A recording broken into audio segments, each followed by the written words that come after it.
Always lock your car doors. I was driving home from work at 2 a.m. I'm a nurse, and I live in a small city. The roads were totally deserted, and it was a freezing night. I don't live far from work, maybe a couple of miles.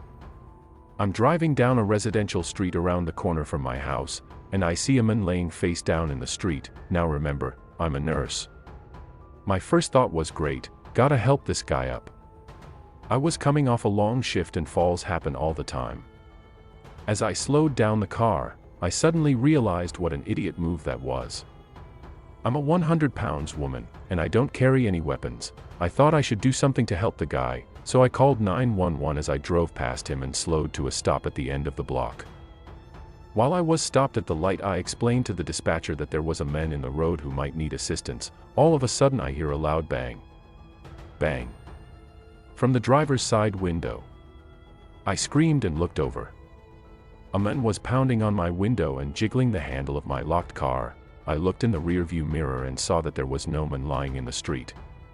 Still on the phone with 911, I screamed, "I'm so scared," to the dispatcher and floored it through the red light. I quickly told him what had happened, and even though I was right by my house, he told me to keep driving. After a few minutes I had calmed down, and he told me to loop back around. I pulled over down the road from my house and stayed in the car. I didn't see the man anywhere, so I got off the phone with the dispatcher, who told me he was sending a police car to cruise the area. As I gather up my things, I do a final scan of the area, and I see the man. He is walking with two other men. I hunched way down in my car until they were far down the road, then bolted into my house. I don't know if he had ill intent, but it freaks me the hell out that he wasn't alone. Always lock your car doors. Stay at least 3 yards behind her. I live in a semi-sketchy town in the Pacific Northwest.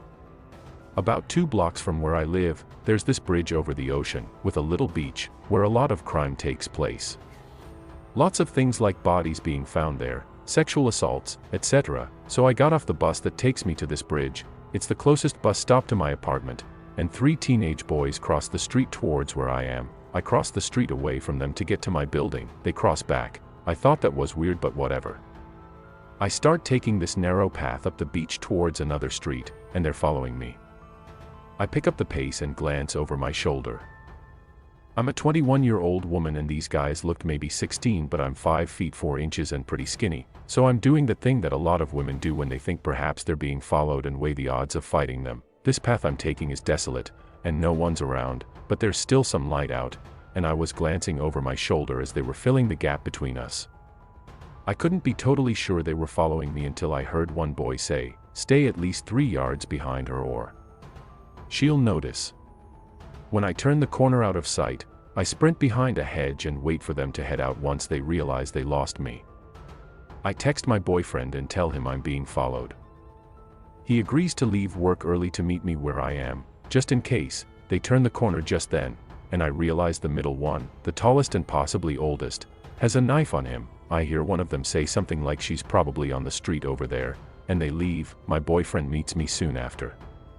I'm so glad they didn't figure out that I lived right there. Check those beds. This incident happened to my mom before she had me over 20 years ago. She worked at a local pub, and the pub mainly catered for fishermen, as the town is on the coast of Western Australia. So, she knew most of the people who would come in for drinks or a feed. However, every now and again, people from town would come in. She told me one bloke used to come in whom she'd known from house parties around the place and always wanted to talk to her while she was working, and she would say sorry and keep doing her thing. One night she finished work around midnight and started walking home, which was a few kilometers away. She lived with a few housemates who were blokes. All good mates. When she got home from her shift, she decided to have a shower.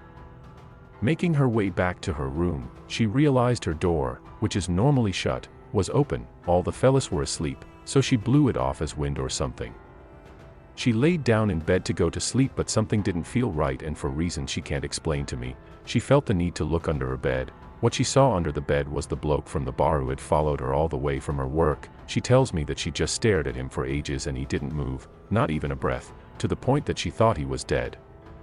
She calmly went out of the room to one of the guys' rooms to tell them she had a dead bloke under her bed.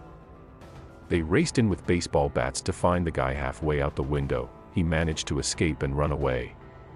The police were called, and because they all knew who he was, the cops picked him up the next day.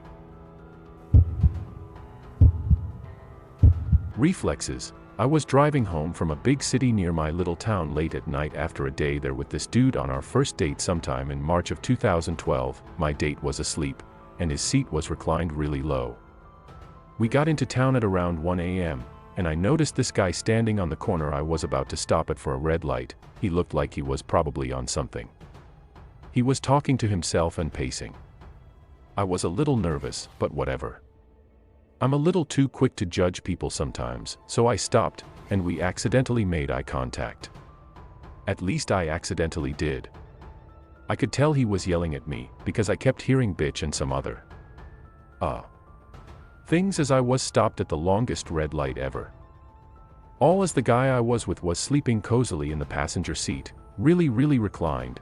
After about 10 seconds of the guy cussing me out, he hops over to my car and swings the passenger door open, reaching for me. I started screaming bloody murder, and the guy I was on the date with woke up suddenly and started smacking the guy. I think it started as reflexes. The crazy guy is yelling, "I didn't see you. Oh, I didn't see you. This B word, etc." And my date pushed him out the door as I zoom off, running the red. He closed the door and yelled, "Who the what was?"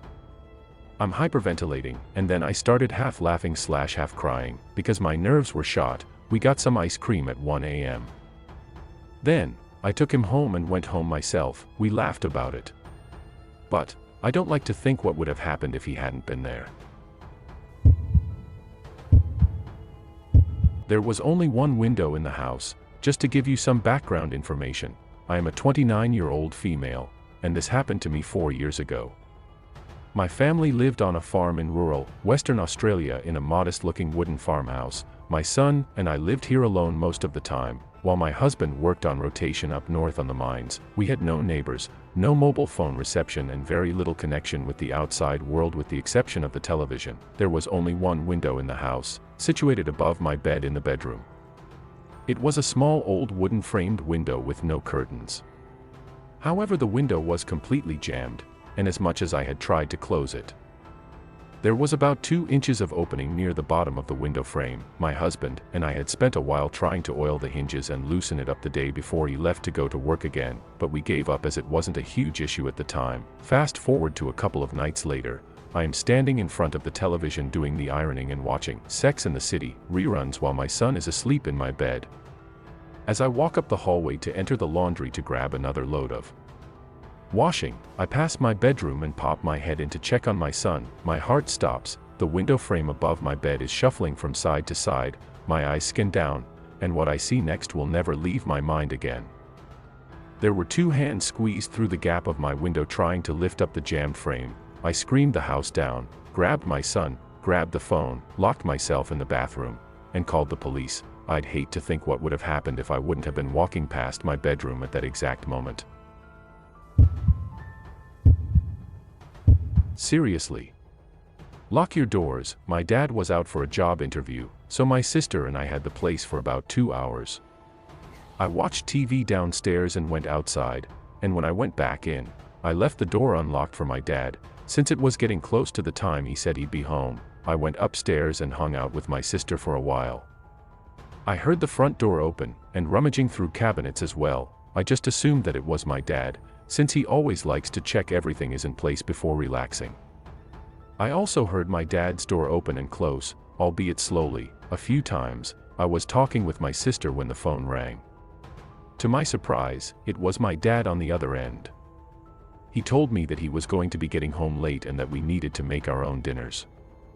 It felt like my heart fell to my feet as I realized that it wasn't my dad that had entered the home. I hurriedly rushed downstairs to see if everything was okay. Several things were gone, and the front door was wide open. I then heard what sounded like breathing, coming from the downstairs bathroom. I choked the urge to yell as I saw a hand wrap around the door, and a face peer around my corner. As soon as the guy saw me, he ran like hell out of there.